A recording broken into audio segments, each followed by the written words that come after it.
Hello, everybody. Hello, Mr. President. So we had a great time in Iowa, very successful, a lot of people.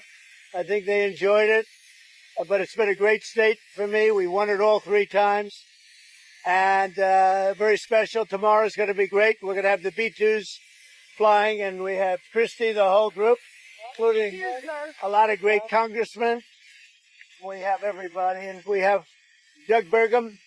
If you have any questions, Brooke Rollins, agriculture, if you have any questions, let us know. But we all had a great time in Iowa. Mr. President, has Hamas agreed to the latest framework for a ceasefire and hostage deal? We'll see what happens. We're going to know over the next 24 hours.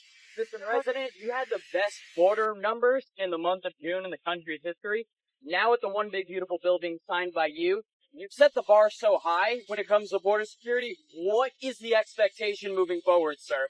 I love this guy. No, I love him. He's like my favorite person. We just want to see if we can keep going up. We had great numbers. I appreciate you saying it. We have had, but we just want to keep them going up, right? That's right. That's all we can do. Mr. President, you talked about farmers and trying to give them some relief. Can you talk a little bit more specifically about you making legislation tonight at the rally? Yeah, I'll let my agricultural genius talk about it. Thank you, sir. Yes, we have been hard at work. The president gave a directive that the farmers needed to make sure they could farm and do their harvests and milk their cows. So Stephen Miller, myself, the top team in the White House has been working on, including Secretary Noem, including Secretary Chavez-Sherrimer, on the H-2A streamline, the current visa system that allows seasonal workers in. So we are hard at work. We've already made some changes. We're going to make it cheaper, more efficient, and more effective for those farmers. We will have a 100% legal workforce very, very soon, thanks to President Trump's leadership. Mr. President. Good answer, right? Mr. President, Yes. we're 10 days away from the anniversary of your assassination attempt. Do you know any more now about the assassination attempt than you knew then? Well, the FBI was in the other day with a lot of people, including the Attorney General, who's doing a great job, Pam Bondi, and I'm very satisfied. They gave me a complete presentation. I was very satisfied. There's a report that you held a secret meeting today with a Saudi official. Are you any closer on expanding the Abraham Accords? Any news from that? Yeah, we are. It's one of the things we talked about, the Abraham Accords. Now that Iran has been taken out in terms of a nuclear threat, and they have been completely taken out, at least for a very long time, I think a lot of people are going to be joining the Abraham Accords. We have 4 great countries already, but we're going to have a lot of people, I think, joining the Abraham Accords. Yeah. Some polls have shown the Big Beautiful Bill to not be very popular. I'm wondering, how confident are you in being able to sell it to the American people? Yeah, I think it's very popular. It does many things, but one of them is the biggest tax cuts in our country's history. And that alone makes it very popular. The only poll that was done was a Democrat poll, and they'll ask 2 of the little bit controversial things, but good things for the country. The tax cuts alone. So it's the largest tax cut in the history of our country. And that alone makes it very, very popular. Mr. President, can you talk a little bit about your expectations for the celebration next year? Obviously, a bit of a preview tonight. You talked about the Patriot Games. You highlighted a possible UFC title fight at the White House.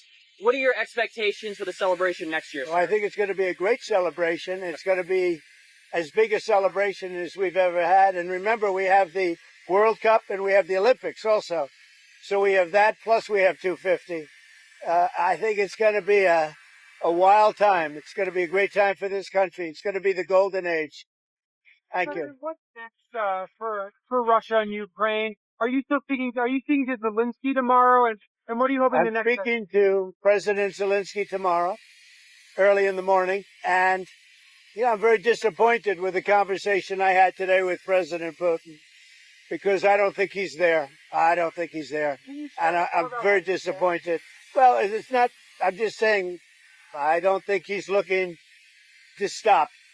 And that's too bad. This is Biden. This isn't me. This is Biden's war. It wouldn't have happened if I were president. It wouldn't have happened. So, I in one way, I had to get too involved because it's Biden's war. President, it wouldn't have happened. So, you know, I in one way I had to get too involved because it's Biden's war. And I got stuck in the middle of it, just like I did with immigration and a lot of other things that they screwed up. But I was not happy with the conversation, no. Mr. President, a couple weeks ago, you said that you were on the cusp of a historic settlement with Harvard University. What's changed since then? Do you think you're closer to an agreement, or do you think Columbia could go first? I think we're going to probably settle with Harvard. We're going to probably settle with Columbia. They want to settle very badly. How much? There's no rush. A lot of money. Mr. President, I wanted to ask you about one of the words you used during your speech, Shylocks. That's widely viewed as an anti-Semitic phrase. Did you intend for that word to be used? No, I've never heard it that way. To me, Shylock is somebody that's a money lender at high rates.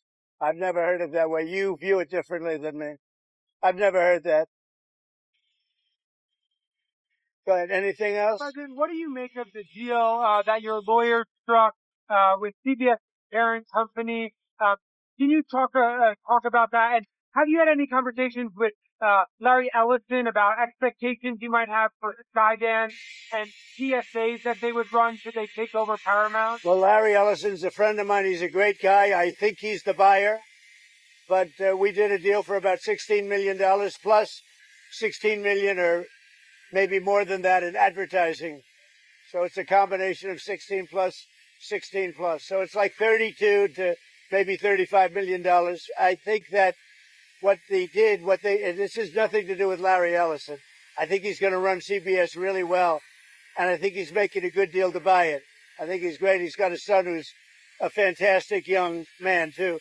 But what they did was incredible. They took an answer from Kamala just before, the day before the election, and it was a horrible answer. And they took the answer out in its entirety, and they put another answer in, a different answer. That was a different part of the interview, because the answer she gave was so bad, it was like election threatening. And I've seen it all, but I've never seen that. Nobody has. And we understand that was done in other locations also with respect to answers. But think of it. One of the most important questions, maybe the most important question, she gave a horrible answer to it. So they took an answer from another part of the interview and they inserted it. Nobody's ever seen that before. So I think they made a wise decision to settle. And is that $16 million for the ads? Is that part of contingency for your administration to approve the merger or the sale of the company? No, it has nothing to do with that. This is totally separate. This was when I was running. This had nothing to do with what was taking place in government. This is when I was running. This was essentially the night before the election. And they did this, and we thought it was despicable, actually.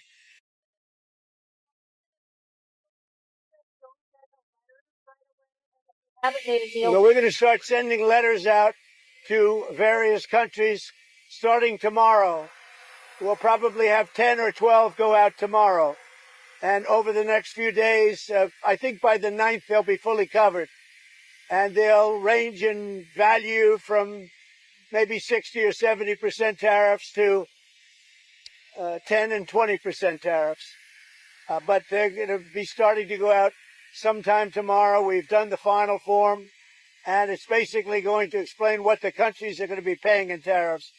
And it's very important. It's a lot of money for the country, but we're giving them a bargain. Because if I went by the true deficits or by other ways of measuring, it could be a lot more. We don't want to. That's right. I don't want to stretch it too much. We want to keep it pretty reasonable. Yeah. And I think it's very reasonable. Mr. President, what countries will you be sending those letters to first? We're going to be sending to, well, you're going to see tomorrow. I'd rather give it tomorrow. But we have probably 10 to 12 tomorrow. And then after that, we'll be sending 10 or 12 a day. And as we get along, as we get to the smaller countries, we're pretty much going to keep the tariffs the same. Are there any countries that will have a little flexibility with that deadline? Not really. I mean, they'll start to pay on August 1st. The money will start to come into the United States on August 1st. Okay? In pretty much all cases. Thank you very much, everybody. Thank you. Thank you very much.